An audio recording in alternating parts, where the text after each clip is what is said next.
Bom, em primeiro lugar, eu acho que se deve fazer uma grande diferença entre instruir e educar. Instruir é um parente do verbo construir. Nós vamos dando, na medida em que podemos instruir alguém ou alguma coisa, nós vamos dando o tijolo com que ele vai fazer do seu próprio edifício à sua vontade. Instruir. E também não é por acaso que a palavra aluno é um participio passado de um verbo que se deixou de empregar e que significa o alimentar. O aluno é aquele que nós alimentamos. A origem da palavra alimentar e aluno é exatamente a mesma, não é? E o outro é instruir. Ao passo que educar já tem o elemento que significa conduzir. É parente dessa palavra. E até, possivelmente, o elemento de reduzir. De maneira que quando passamos do instruir para o educar, nós não estamos a dar tudo o que é necessário para ele construir um edifício à sua maneira, segundo o seu gosto, mas estamos sempre a ter o perigo de reduzir o que ele era para o habituar aos nossos costumes, para ele viver na nossa sociedade. Há outra maneira de fazer? Nenhuma outra.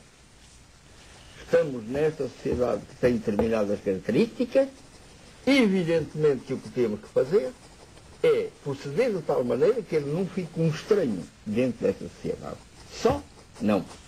Porque agora já estamos pensando que há mais coisas para além disso. Que há o tal ideal de depois de realizarmos um empreendimento, deixar uma determinada profissão para sermos nós próprios.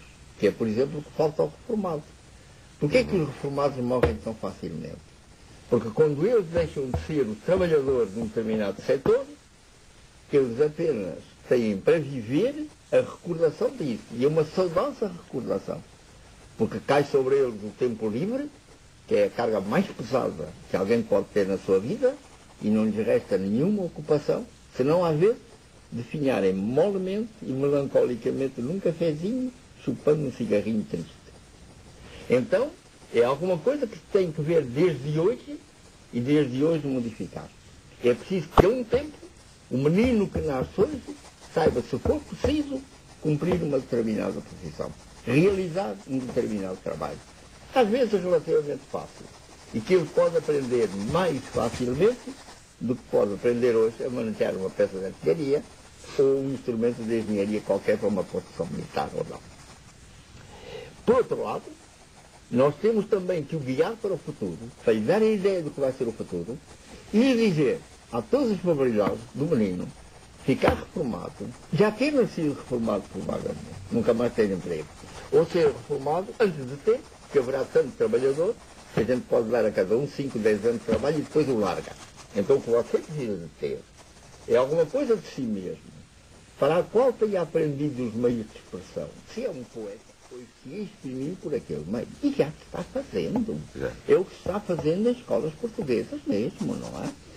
Pode-se aprender o currículo que permita a nós, depois de ir para o secundário, estamos no primário, passar ao nível superior de estudos, inteiramente seguros, do caminho que percorremos, e simultaneamente guardarmos para nós, dentro de nós, para quando nos reformarmos, ou para todo o momento que estivermos livres, a tal capacidade de criar uma coisa que nunca ninguém tinha criado no mundo.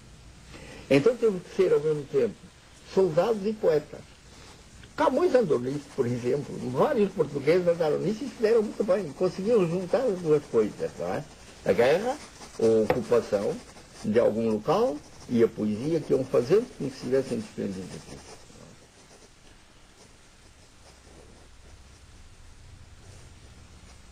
Nós nunca sabemos quando é a partida. Consideramos que a partida é o momento em que nascemos. Pode ser que a partida esteja uma eternidade atrás. E que nessa eternidade atrás, no ponto de arranque de tudo quanto há no mundo, tenham coincidido a liberdade e o destino. Que seja alguma coisa que contém os dois. Tão misturados, tão simultâneos, tão parecidos um com o outro, que seria impossível distinguir. E que depois, quando se manifesta a vida, quando ela aparece, umas vezes não nos damos conta da liberdade, ou supomos dar-nos conta da liberdade. Outra vez nos damos conta de alguma coisa que chamamos destino, ou supomos que damos conta disso. De maneira que, na realidade, liberdade e destino são apenas duas fantasias nossas, talvez, Não há nada de real. Duas fantasias nossas sobre as quais nós podemos constituir belos sistemas filosóficos, embora estejamos sempre à espera de alguma coisa muito mais decisiva que a filosofia, que é exatamente a ciência.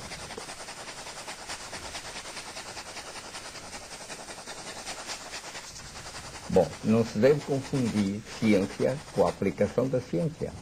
Engenharia genética é a aplicação prática, ou se quer fazer prática, de uma ciência que é a genética, a qual faz parte da biologia. São coisas distintas. Em segundo lugar, quando o homem cria qualquer espécie de máquina, tem logo que decidir em que sentido é que vai empregá-la. Ela pode servir para um fim ou pode servir para outro fim.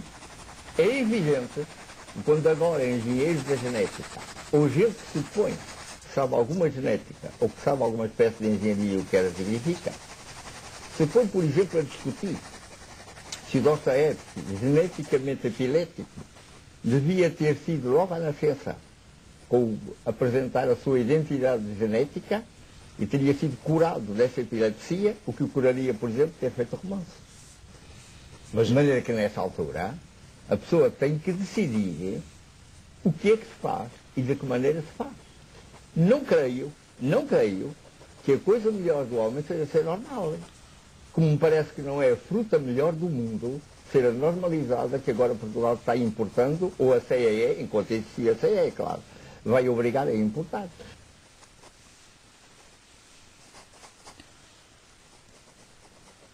Não emprega a palavra fatal, porque fatal, ou fatalidade, põe logo essa ideia do fato, do destino, e quase sempre no mau sentido da palavra. O que se tem que dizer é que a pessoa nasce em determinadas circunstâncias, sem se dizer se elas são boas ou ruins.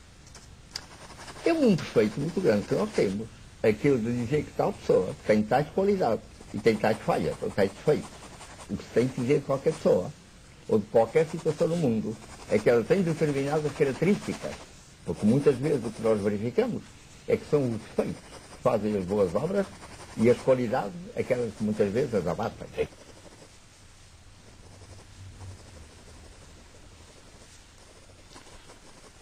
Meu amigo, os casos excepcionais são todos que há no mundo.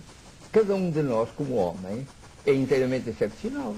Não há ninguém igual a cada um de nós, em todos os bilhões de homens que existem, nem fisicamente, nem psicologicamente. Tudo é exceção. E todas as coisas que existem no mundo deviam ser exceções aplicadas a esses seres excepcionais.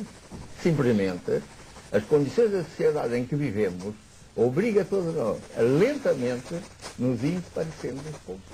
Eu digo, se é a sua ideia de que eu posso ajudar a resolver alguma coisa, está inteiramente enganado. Eu posso ajudá-lo, é o meu amigo tomar cuidado em nunca resolver coisa nenhuma. Em sempre adiando a resolução ao aquilo que lhe parece ser atingir a verdade, por dois motivos e para dois fins. O primeiro, para não fechar a porta ao futuro. Toda a pessoa que de repente tomou uma resolução não quer saber de mais nada que aquilo que venha depois e pode não experimentar as coisas que seriam magníficas para a sua vida. Em segundo lugar, porque a pessoa resolveu alguma coisa, ter chegado a uma situação de verdade, é quase meio passo para daí a pouco instalar uma inquisição qualquer, com a qual quer obrigar todos os outros a serem como ele e a chegarem à mesma verdade.